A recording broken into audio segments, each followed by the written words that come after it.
The phone rang just as Arthur Bennett set down his morning coffee, a rare moment of peace in a house that hadn't felt like his own for 4 years. It was a Tuesday morning in July, and the Arizona sun was already baking the pavement outside, pushing the temperature past 100 degrees before breakfast.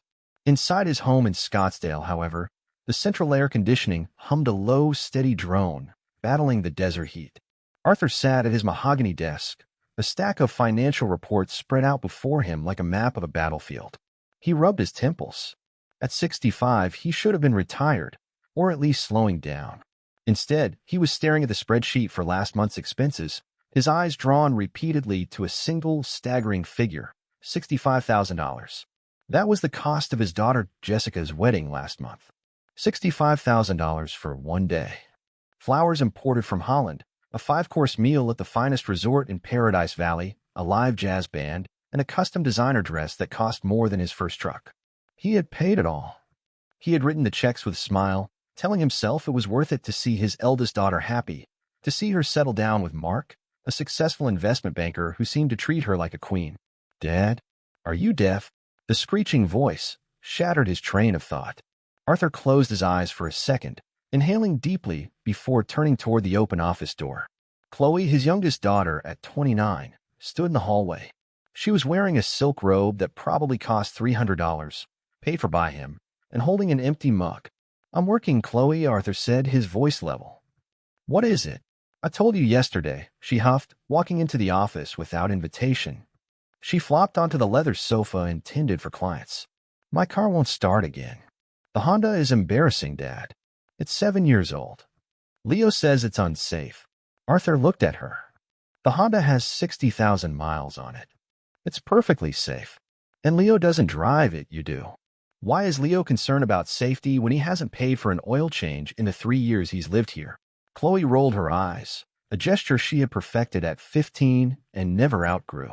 "You're always picking on him. He's trying to find himself, Dad. The job market is tough. Anyway, I need a new car. Mark and Jessica got a brand new SUV for the wedding." "It's not fair. Mark and Jessica are married," Arthur said, though the reminder of the checkbook sting returned. "And I didn't buy that SUV. They leased it, or so he assumed. We will discuss this later. I have to finish these payroll projections for the store."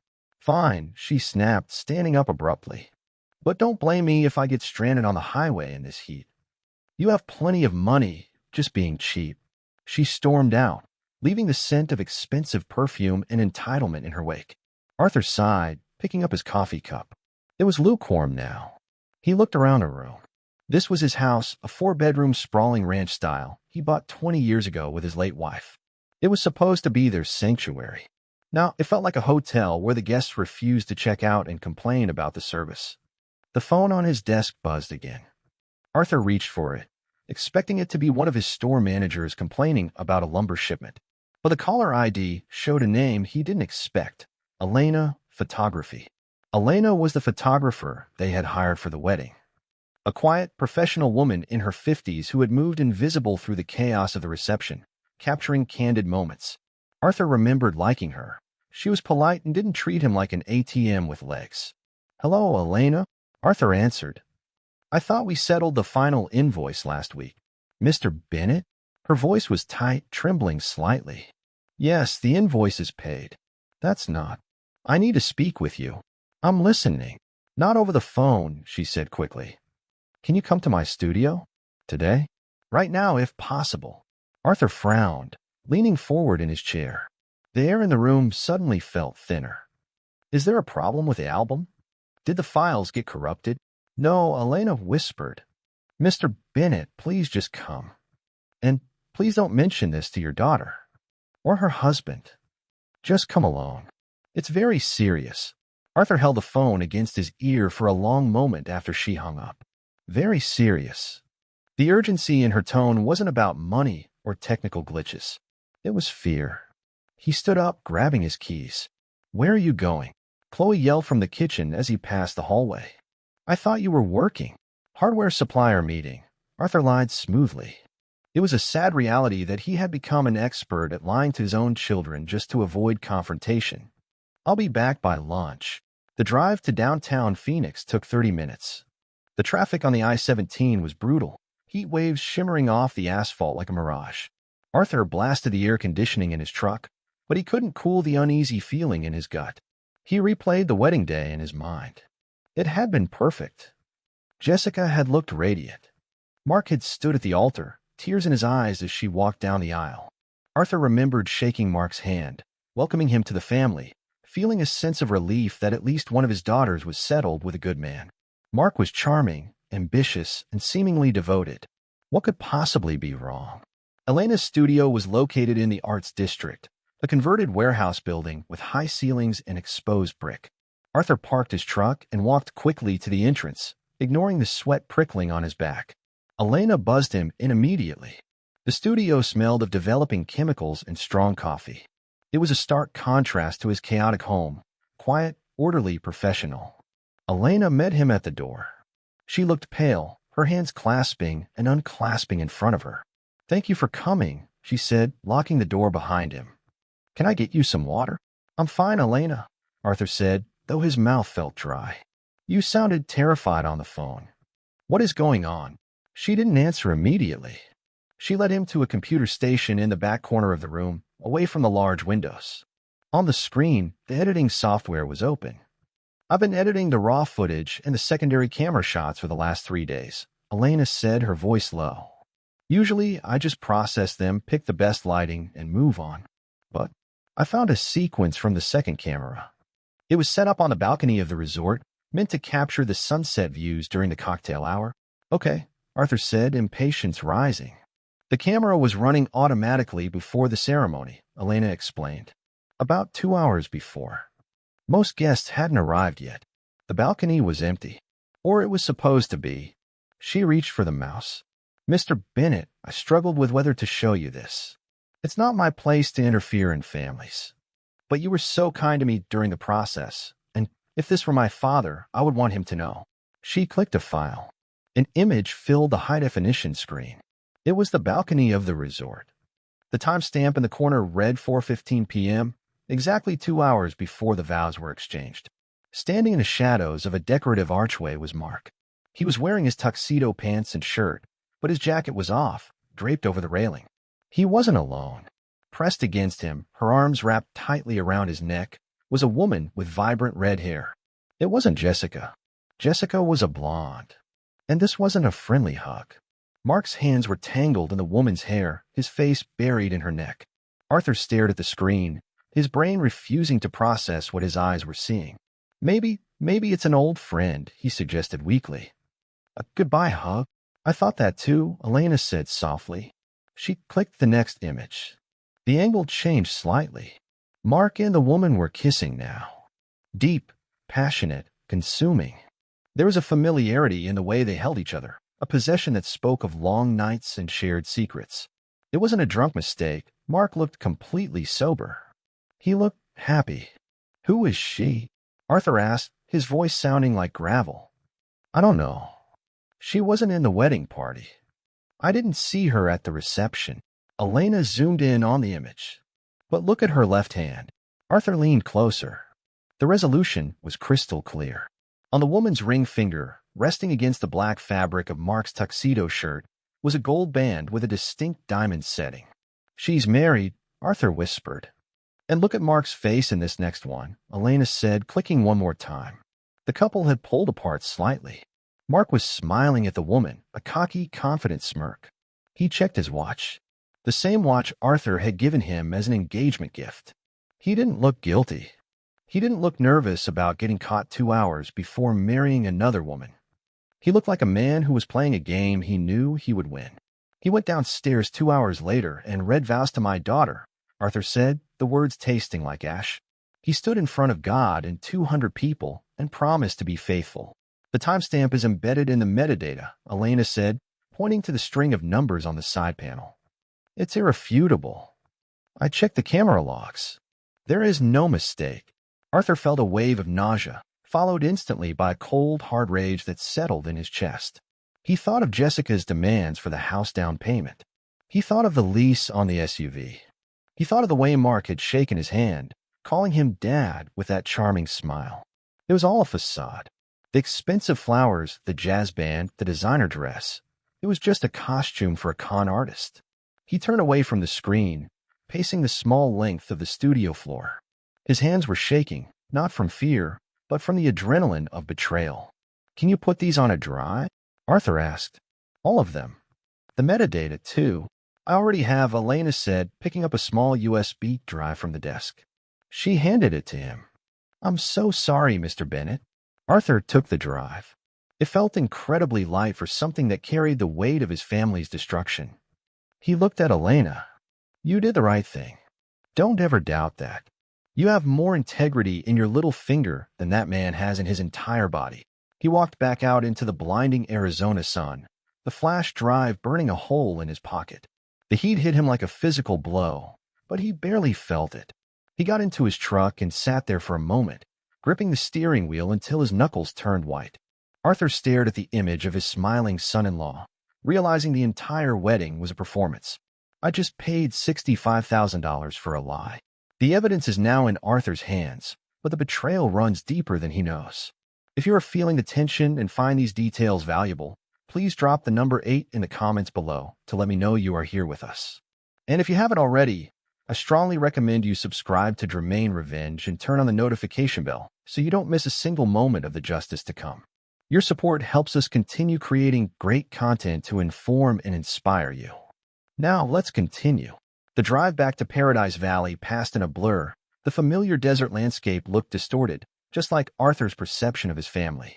He navigated the winding roads that snaked up Camelback Mountain, passing gated communities and manicured golf courses that defied the desert climate. Usually, this drive signaled the end of the workday, a transition into rest. Today, it felt like driving into a trap.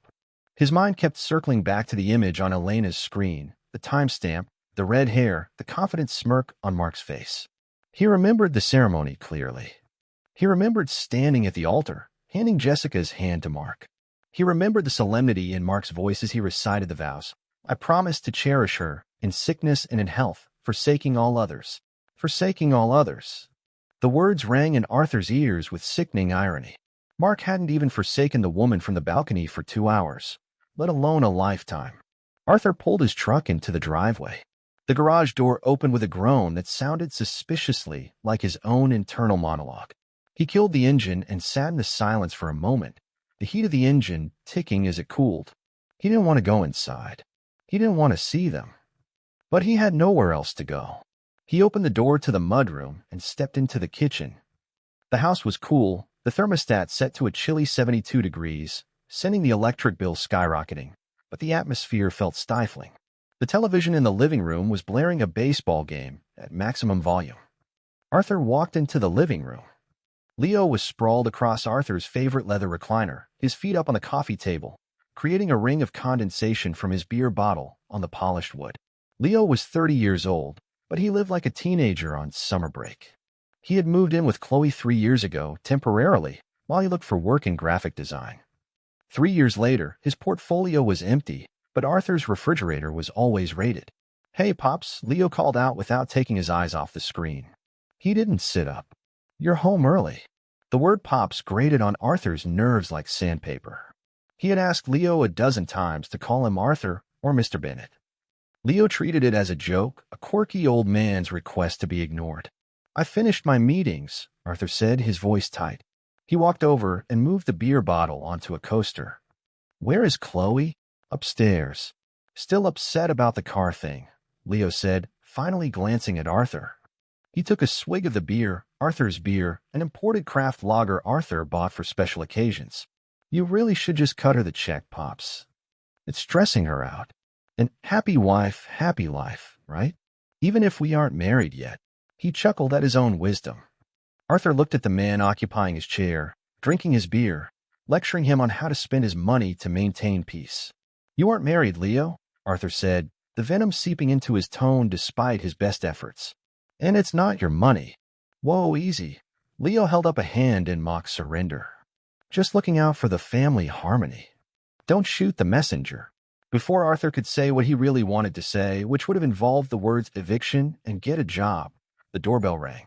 It wasn't a delivery. It was Jessica. She swept into the house a moment later, bypassing the pleasantries. Jessica was the success story of the family, or so Arthur had believed.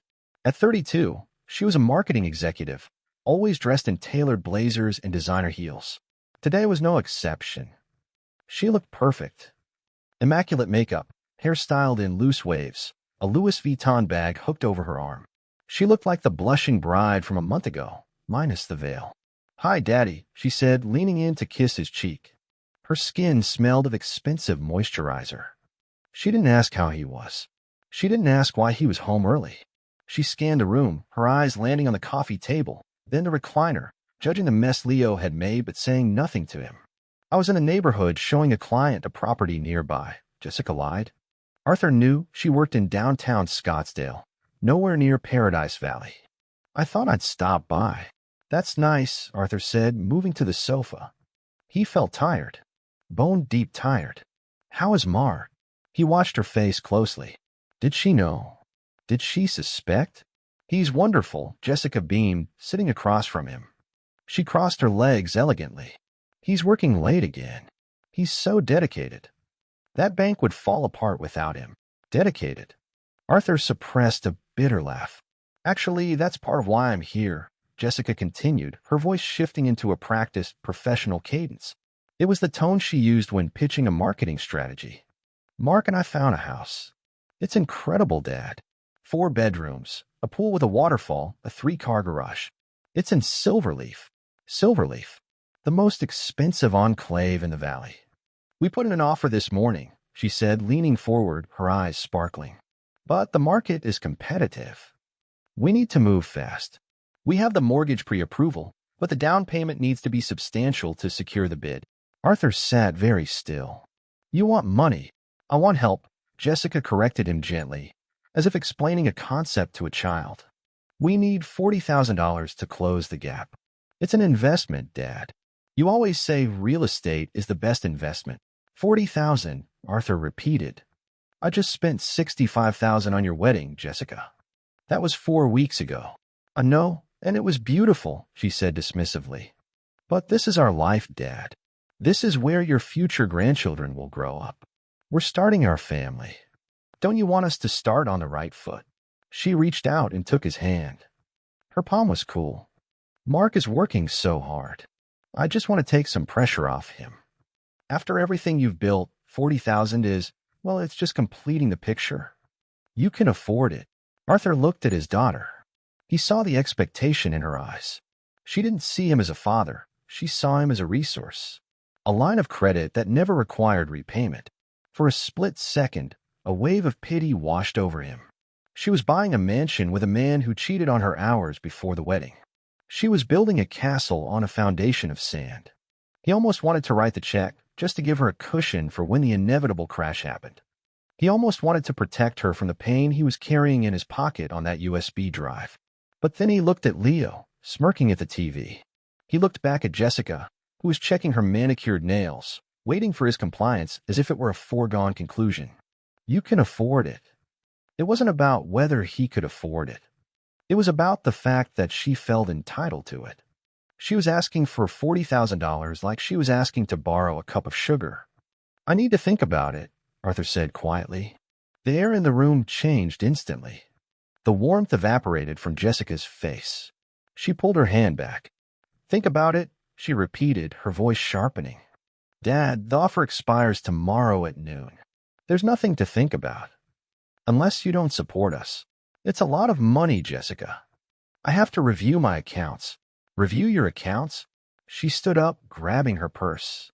The daddy's girl act was gone, replaced by cold indignation. "You have the money sitting in your savings.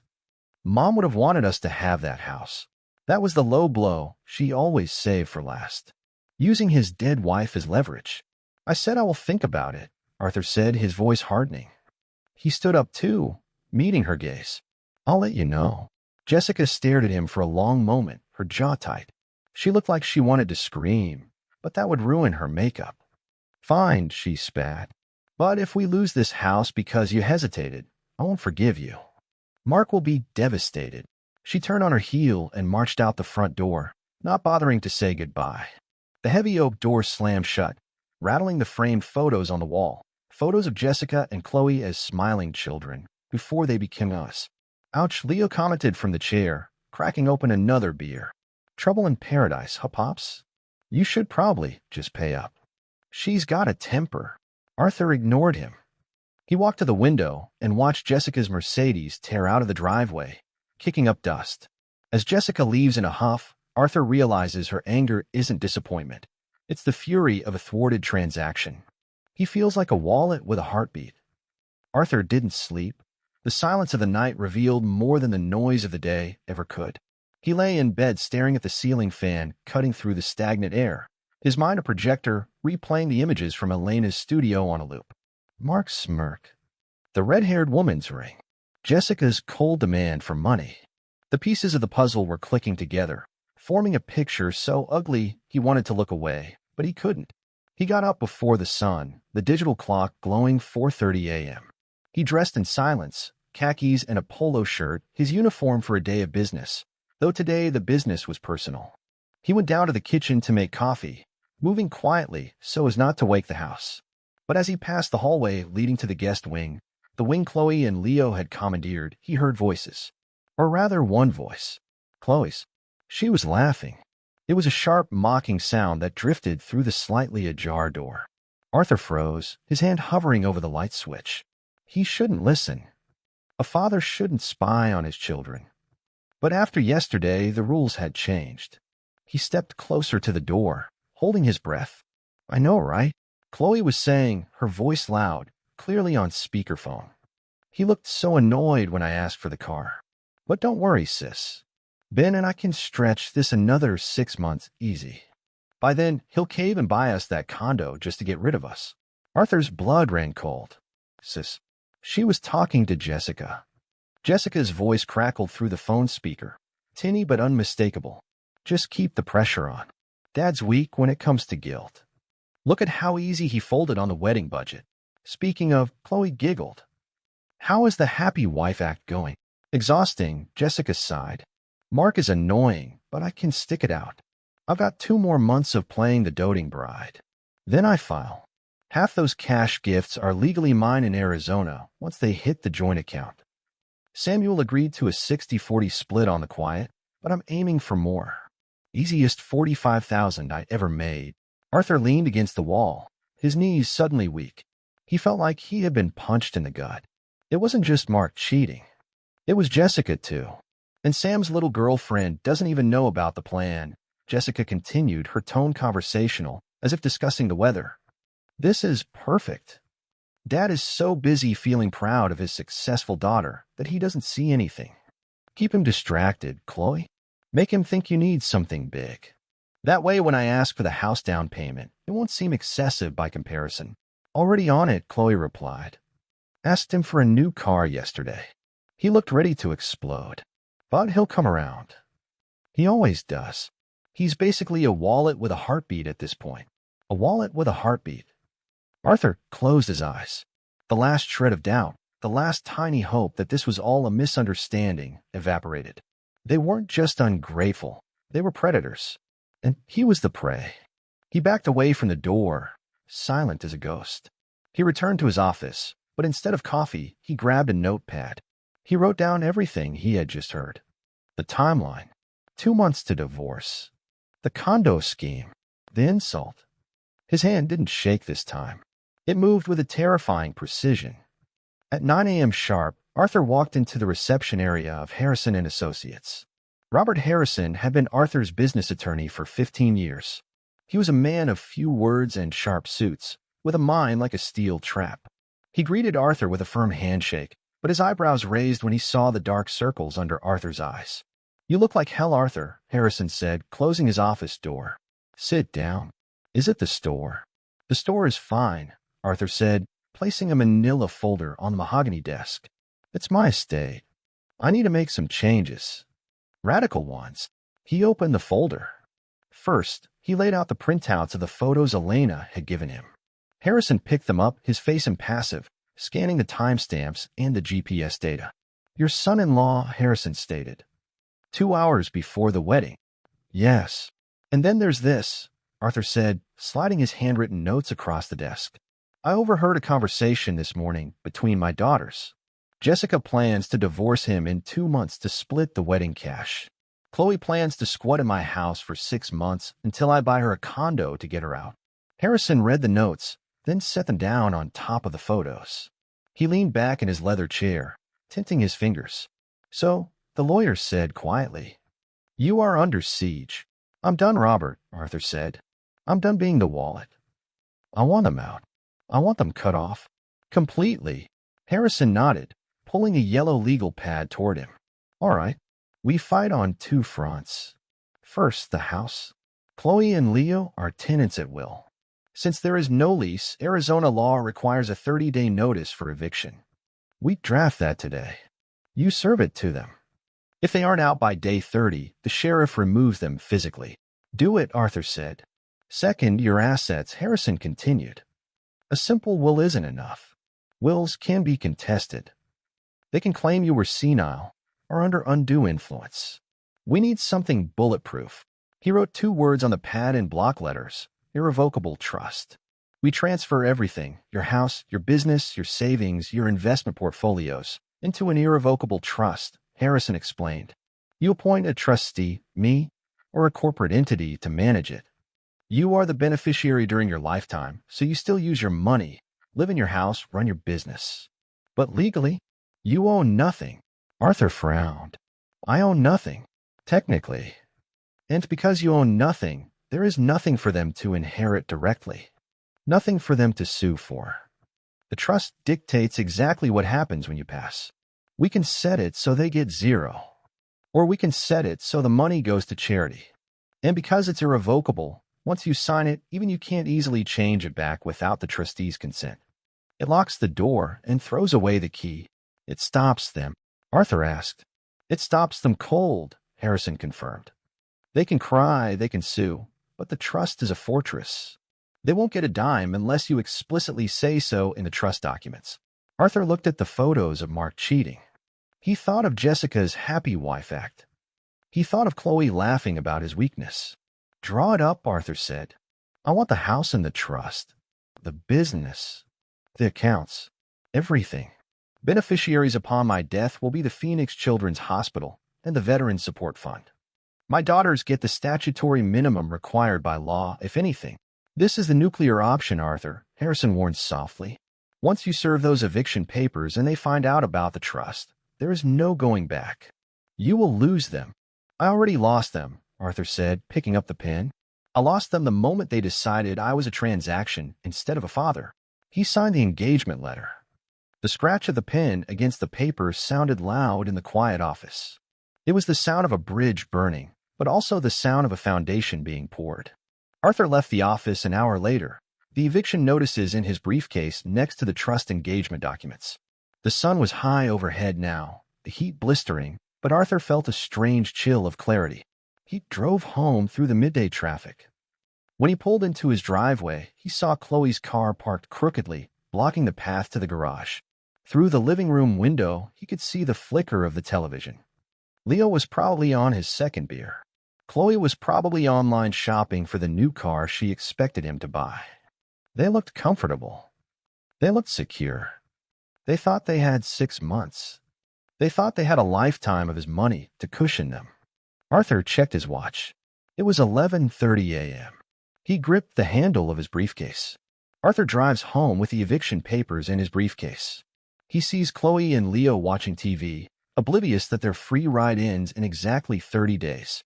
Arthur has drawn his line in the sand, and the trap is officially set. If you are still watching and find this detailed turn of events valuable, please comment the number 1 below to let me know you are here. And if you haven't subscribed yet, I highly recommend you subscribe to Dramain Revenge and turn on the bell so you don't miss the moment justice is served.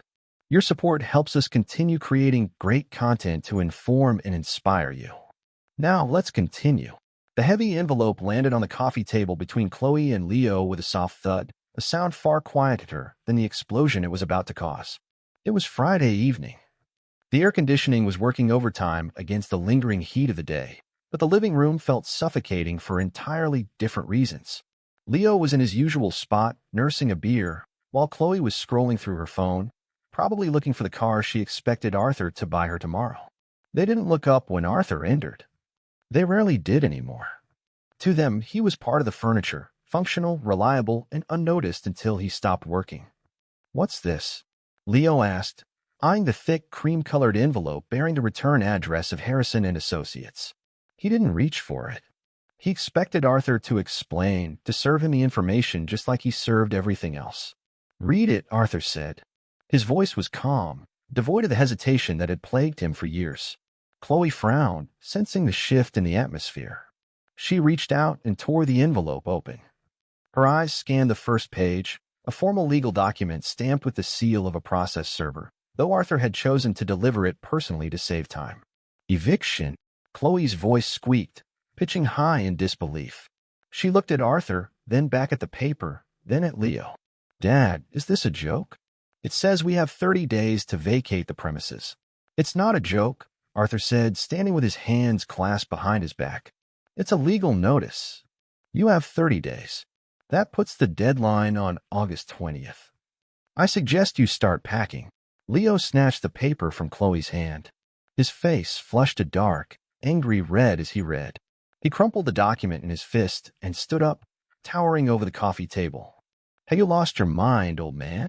Leo spat, abandoning the fake pop's nickname instantly. "This is our home. We've lived here for 3 years. You can't just kick us out like we're strangers." "You are strangers," Arthur said. "Strangers treat my home with more respect than you do. And legally, you are tenants at will who haven't paid rent in 36 months. The free ride is over. I'm your daughter," Chloe shrieked, the tears starting instantly. It was a performance Arthur had seen 1,000 times. The trembling lip, the wide, wet eyes. "How can you do this to me? Where will we go? We don't have savings. We're family." "Family doesn't plot to squat in their father's house for 6 months while waiting for a condo," Arthur said quietly. The color drained from Chloe's face. She froze, her mouth open mid-sob. She realized in that split second that he knew. But she recovered quickly, switching tactics from victim to accuser. "You've been spying on us? That's sick. You're paranoid." She turned to Leo, grabbing his arm. "He's losing it, babe. He's actually losing his mind. You need to fix this." Leo stepped around the table, moving into Arthur's personal space. It was an intimidation tactic, using his height and youth to make the older man back down. "You're going to tear up this paper, apologize to Chloe, and write her that check for the car. Or else everyone in this town is going to know what kind of father you really are." Arthur didn't flinch. He looked Leo in the eye, seeing the bully beneath the bravado. 30 days, Arthur repeated. "Every day you stay and argue is one less day you have to find an apartment." He turned and walked toward his office. Behind him, the dam broke. Chloe's wails echoed off the vaulted ceilings, a cacophony of "it's not fair" and "I hate you." Leo shouted curses, kicking the coffee table hard enough to rattle the glass. Arthur entered his office, closed the heavy oak door, and turned the lock. Click. Silence. Or close enough to it. Arthur walked to his desk, where a large wall calendar hung. He picked up a red marker and drew a thick X through today's date. Day 1. The clock had started. The weekend was a masterclass in psychological warfare. They didn't pack. They didn't look for apartments. They escalated. On Saturday morning, Arthur found Chloe lying on the sofa in a bathrobe, a damp cloth over her eyes. "I can't move," she whispered dramatically when he walked through to the kitchen. "The stress. My heart is racing. I think I'm having a breakdown. If you make us leave and something happens to me, it will be your fault." Arthur poured his coffee. "There's an urgent care clinic on Scottsdale Road. Do you want a ride, or can Leo take you?" Chloe sat up instantly, miraculously cured by rage. "You monster." On Sunday afternoon, a strange car pulled into the driveway. A woman Arthur didn't recognize got out, carrying a clipboard. Chloe met her at the door, whispering urgently. They approached Arthur in the garden, where he was trimming the bougainvillea. "Dad, this is Dr. Stevens," Chloe said, her voice dripping with fake concern. "She's a friend. We thought it would be good for you to talk to someone about your sudden mood swings. You're paranoid." Arthur snipped a dead branch with a sharp snap. He looked at the woman. "Get off my property." Mr. Bennett, the woman started, using a soothing, condescending tone. Your daughter is very worried about your cognitive decline. Sudden aggression can be a symptom of, I'm evicting my adult daughter who refuses to work, Arthur interrupted, pointing the shears at the gate. That's not dementia. That's parenting. Leave now, or I call the police for trespassing. The woman looked at Chloe, then back at Arthur's steely gaze, and retreated to her car. Chloe stormed back inside, screaming that he was impossible. By Monday, the atmosphere in the house was toxic. Leo had stopped speaking to Arthur entirely, choosing instead to shoulder check him in the hallways or leave his dirty dishes piled specifically in Arthur's sink. It was petty, childish, and exhausting. On Tuesday evening, Arthur returned from the store later than usual. He pulled into the garage, the automatic door rumbling shut behind him. As he stepped out of his truck, Leo stepped out from the shadows of the tool bench. He blocked the door to the house, his arms crossed, his face dark. You think you're tough, old man? Leo sneered. The garage was hot, the air thick with the smell of gasoline and dust. You think a piece of paper scares me? I'm not going anywhere. This is my house as much as yours. Move, Leo, Arthur said, gripping his keys. Make me. Leo stepped closer. What are you going to do? Hit me? Please do. Then I'll own everything. Arthur looked at the young man, fit, strong, and completely useless. He felt a surge of adrenaline, but he kept his voice ice cold. I don't need to hit you, Arthur said. If you are still on this property at 9 a.m. on August 20th, the Maricopa County Sheriff's deputies will remove you. They will handcuff you, put you in the back of a squad car in front of the neighbors, and toss your belongings on the curb. You have a criminal record, Leo. Petty theft in college, right? Do you really want criminal trespass added to it when you're trying to find a job? Leo blinked. The mention of his record, something he thought Arthur didn't know about, shook him. The bully faltered. Touch me, Arthur added, stepping forward, and the sheriff comes 29 days early. Leo held his gaze for a second longer, then looked away, muttering a curse. He stepped aside. Arthur walked past him, unlocking the door to the house with a steady hand. His heart was hammering against his ribs, but he hadn't flinched. He was reclaiming his territory, inch by inch. He went straight to his office and locked the door. He checked his phone. There was a text message from Jessica. He hadn't heard from her since she stormed out days ago. He expected another demand for money, or maybe a guilt trip about the house she lost. Arthur receives a text from Jessica. We're coming over for a family dinner on Sunday. We need to fix this. The generals are gathering for a final assault. Arthur set the dining table with his finest china, placing a single manila folder face down at his own seat like a centerpiece. The porcelain plates had gold rims, remnants of a set he and his late wife had bought for their 25th anniversary. They hadn't been used in years. Beside them, he placed the heavy crystal water glasses and the sterling silver forks, polished to a shine. To an outsider, it looked like a celebration. To Arthur, it looked like a courtroom. The Sunday evening sun filtered through the blinds, casting long barred shadows across the mahogany table. The house was unusually quiet. Chloe and Leo were upstairs, likely coordinating their strategy with Jessica and Mark, who had just arrived in the driveway. Arthur checked the folder one last time. Inside were the printed photographs from Elena's studio, stark and undeniable. Beneath them was a copy of the Irrevocable Trust summary, stamped and finalized by Harrison on Friday afternoon. The front door opened. The noise began instantly. Dad, we brought wine. Jessica's voice trilled from the foyer, overly bright, like a bell with a crack in it. And groceries, Mark added, his voice smooth and confident. We thought we'd treat you tonight. You worked too hard, Arthur. Let us take care of dinner. They swept into the dining room, the united front of smiling predators. Jessica wore a sundress that looked modest and sweet. Mark was in a casual polo, playing the role of the dutiful son-in-law. Chloe and Leo came down the stairs a moment later, freshly showered and dressed in actual clothes instead of pajamas. It was a miracle. Or rather, it was a maneuver. Wow, you set the table, Chloe said, eyeing the crystal. Fancy. We are a family, Arthur said, standing by his chair. We should eat like one. The next hour was a surreal performance of domestic bliss. Jessica and Mark took over the kitchen, roasting a chicken and tossing a salad. They laughed, they chatted, they poured wine for everyone. Arthur sat in the living room, listening to the clatter of pans and the murmur of their voices. He knew exactly what they were doing. They were building a comfort zone before they dropped the hammer. At 6:30 p.m., dinner was served. They all sat around the table. The roast chicken was perfectly cooked. The wine was expensive. "This is nice," Mark said, raising his glass. "It's been too long since we all just sat down together." "No drama, just family." "Agreed." Jessica smiled at Arthur. "Dad, you look tired. The business must be exhausting in this heat." "It keeps me busy," Arthur said, cutting his meat slowly. "That's actually what we wanted to talk to you about," Jessica said. She set her fork down, the signal for the pitch to begin. "We've all been talking. We're worried about you. This house, it's massive. The maintenance, the yard work, the cleaning. It's too much for one person at your age." Arthur chewed, swallowed, and took a sip of water. "I manage. But why should you have to?" Mark interjected gently. "The real estate market in Paradise Valley is at an all-time high right now. Inventory is low. If you sold this place, you could get top dollar." "Millions, Arthur."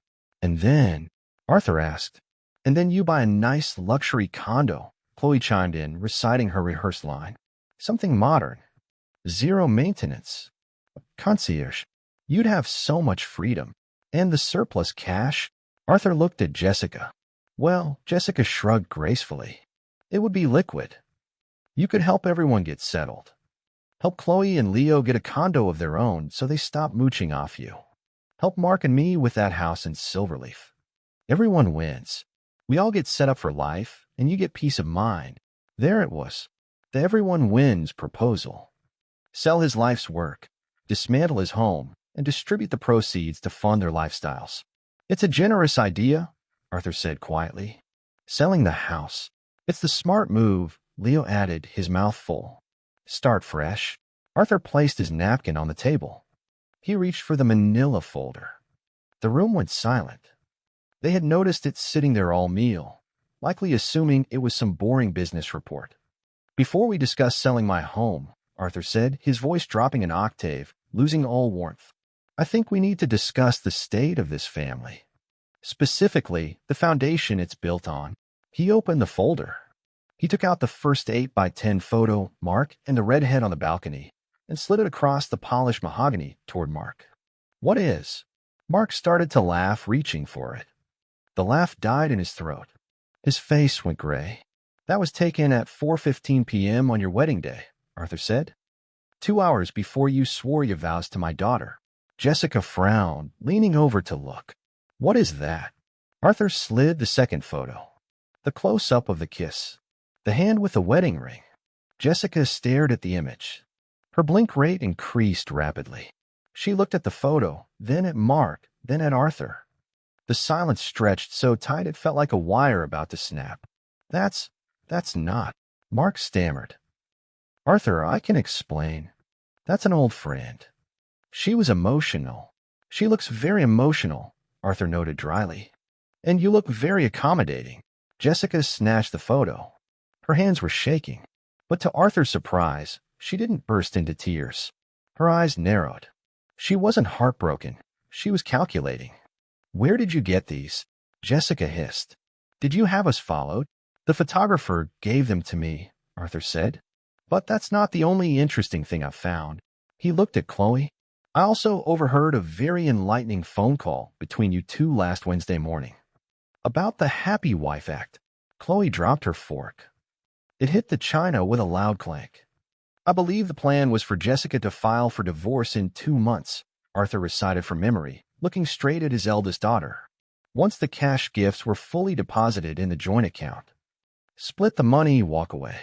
Easiest $45,000 you ever made, right?" Mark turned to look at Jessica. "Wait, you were planning to divorce me? You cheated on me at our wedding." Jessica screamed at him, abandoning the act instantly. "You scumbag. You were using me for the cash gifts."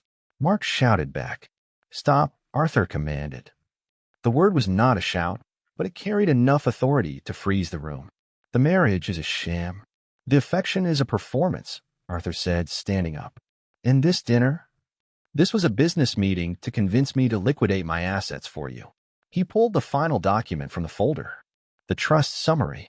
So I took your advice, Arthur said. I secured my future. On Friday, I signed the final papers for an irrevocable trust. A what? Leo asked, confused. A trust, Jessica whispered, her face draining of color.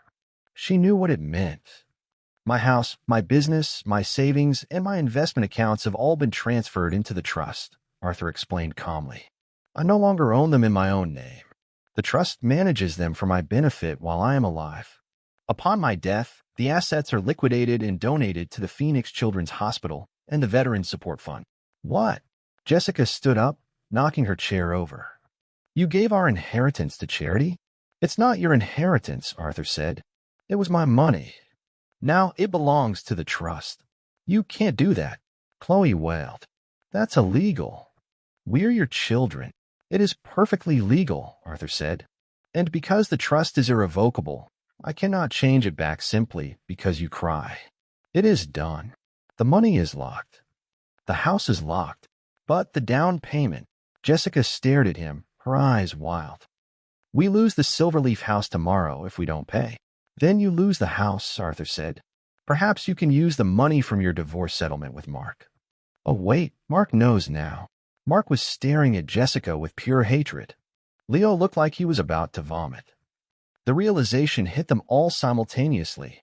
The bank of Dad was closed. Permanently.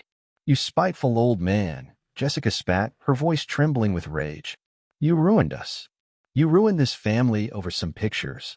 I didn't ruin this family, Arthur said. I just turned on the lights. What you see now? This ugliness? It was always there. I just stopped paying to cover it up. He looked at Chloe and Leo. You have 19 days left on your eviction notice. I suggest you stop plotting and start packing. I'm not leaving, Leo shouted, slamming his fist on the table. Then you will leave in handcuffs, Arthur replied without blinking. He looked around the table at the wreckage of the dinner. The roast chicken sat cooling, untouched. The wine was open, breathing. The family he thought he had was gone, replaced by these strangers who hated him because he had finally said no.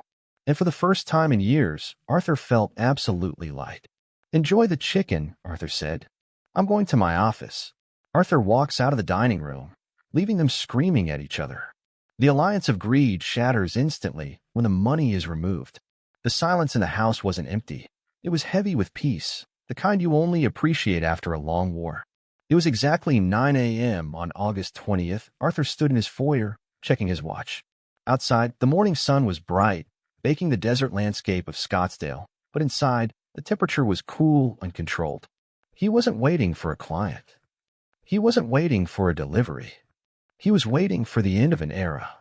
Through the window, he saw the black and white SUV of the Maricopa County Sheriff's Office pull into the driveway, lights flashing silently. Deputy Martinez, a stout man with a calm demeanor whom Arthur had spoken with twice on the phone, stepped out. He adjusted his belt and walked toward the front door. Arthur opened it before he could knock. Mr. Bennett, Deputy Martinez nodded professionally. Is the property vacated? Not yet, Arthur said. They are still upstairs. All right, let's make this official. They walked into the living room together. The house was messy, clothes draped over chairs, boxes half-packed, signs of a panic that had started too late. Chloe and Leo had spent the last 19 days oscillating between denial and rage, convinced that Arthur would cave at the last minute. They hadn't believed the deadline was real. Hello, Deputy Martinez called out, his voice booming off the vaulted ceilings. Sheriff's Department. Come down, please. There was a scrambling sound from upstairs, then footsteps. Chloe appeared at the top of the landing, looking disheveled. Leo was right behind her, looking furious. What is he doing here? Chloe demanded, pointing a trembling finger at the deputy. Dad, tell him to leave. Ma'am, this is a court-ordered eviction enforcement, Deputy Martinez said, his hand resting casually on his duty belt. The 30-day notice expired at midnight. You are now trespassing on Mr. Bennett's property. You have two choices. You can grab your essentials and leave voluntarily in the next hour, or you can be escorted off the premises in handcuffs. Your choice. This is insane, Leo shouted, storming down the stairs but stopping 3 steps from the bottom when Martinez stepped forward. We live here. We have rights. You had rights for 30 days, Martinez corrected him. Now you have an hour. The reality finally hit them. The wall of denial shattered. What followed was 60 minutes of chaos. Chloe ran back and forth, stuffing clothes into garbage bags, crying hysterically about how cruel Arthur was. Leo cursed under his breath, throwing electronics into a duffel bag, shooting hateful glares at Arthur. Arthur stood by the front door, silent and immovable. He watched them dismantle their unauthorized lives in his home. He felt a strange sense of detachment. He remembered the years of walking on eggshells, afraid to upset them, afraid to be lonely. He realized now that he had been lonely the whole time, even when the house was full. At 10:05 a.m., they were standing by their overloaded car in the driveway. The suspension of Leo's sedan sagged under the weight of their belongings. "I hope you're happy," Chloe spat, wiping mascara from her cheeks. "You chose money over your own daughter. You're going to die alone in this big, empty house, and no one will care." "I didn't choose money," Arthur said calmly. "I chose respect. And I won't be alone, Chloe. I'll be with myself. I haven't been in good company with myself for a long time. Let's go," Leo growled, pulling her into the car. "He's crazy." They drove away, the car disappearing around the bend of the street. Arthur watched them go. He waited for the pang of guilt, the familiar ache of fatherly regret. It didn't come. Instead, the hollow feeling that had plagued him since the wedding day, that gnawing emptiness in his chest, was gone. "They're gone, Mr. Bennett," Deputy Martinez said, handing Arthur a clipboard to sign. "If they return without your permission, call us immediately. It's criminal trespass now." "Thank you, Deputy," Arthur said, signing his name with a flourish. He closed the front door and locked it. He walked through the living room, picking up a stray beer coaster Leo had left behind and tossing it in the trash. He walked to the kitchen and wiped down the counter.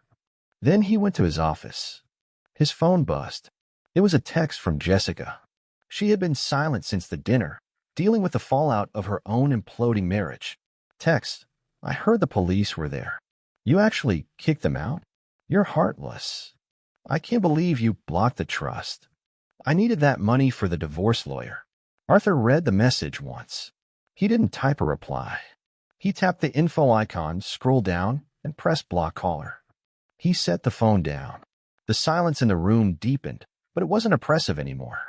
It was breathable. 2 weeks later, Arthur sat on his back terrace.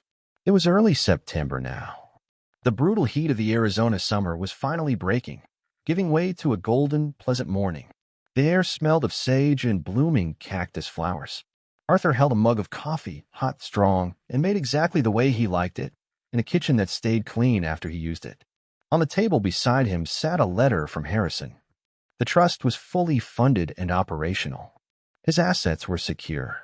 His legacy was safe from greed, destined to help sick children and veterans, people who would actually appreciate the help. He picked up his phone. There was one loose end he wanted to tie up. One person in this whole mess who had told him the truth when everyone else was lying. He dialed the number. "Hello? Elena speaking." "Elena, it's Arthur Bennett." There was a pause on the line. "Oh, Mr. Bennett, how are you? I've been worried about you, honestly. Since that day in the studio." "You don't need to worry," Arthur said, looking out at the sunrise painting the McDowell Mountains in shades of purple and orange. "I wanted to call and thank you. You saved me, Elena. Those photos, they were painful, but they were the wake-up call I needed. I reclaimed my life because of you. I'm just glad I could help," Elena said, her voice warm. "I hated being the bearer of bad news." "You were the bearer of truth," Arthur corrected. "And I value truth above everything now." He hesitated for a second, feeling a nervous flutter he hadn't felt in decades. "I was wondering, would you like to get coffee sometime? Not as a client. Just as two people who appreciate honesty. I'd love to hear more about your photography." Elena laughed, a genuine, pleasant sound. "I would like that very much, Arthur." Next week sounds perfect." Arthur hung up, a smile touching his lips. He wasn't dead yet. He wasn't just a wallet with a heartbeat. He was a man with a future. He stood up and walked over to the corner of the terrace, where an old guitar case sat dusting in the sun. He hadn't touched it in 4 years, ever since his wife died and the house filled up with noise and demands. He unlatched the case. The wood of the Martin acoustic gleamed, well-preserved. He sat back down, settling the instrument on his knee. His fingers were a little stiff, the calluses gone, but the muscle memory was there. He strummed a G chord. The sound rang out, rich and resonant, vibrating against his chest. It sounded like freedom. Arthur picks up his guitar, a hobby he gave up years ago. As he strums the first chord, he looks at the sunrise. The next chapter is his to write. Arthur's journey teaches us that a house is made of walls, but a home is built on respect. Without it, even the most expensive weddings are just empty performances. Sometimes, the truest form of self-love is knowing when to say no to the people who see you only as a resource, because peace is the one asset that cannot be bought, only earned. If Arthur's courage to reclaim his sunset years resonated with you, please welcome yourself into our community at Remain Revenge by subscribing and sharing your thoughts below, because everyone deserves a life lived on their own terms.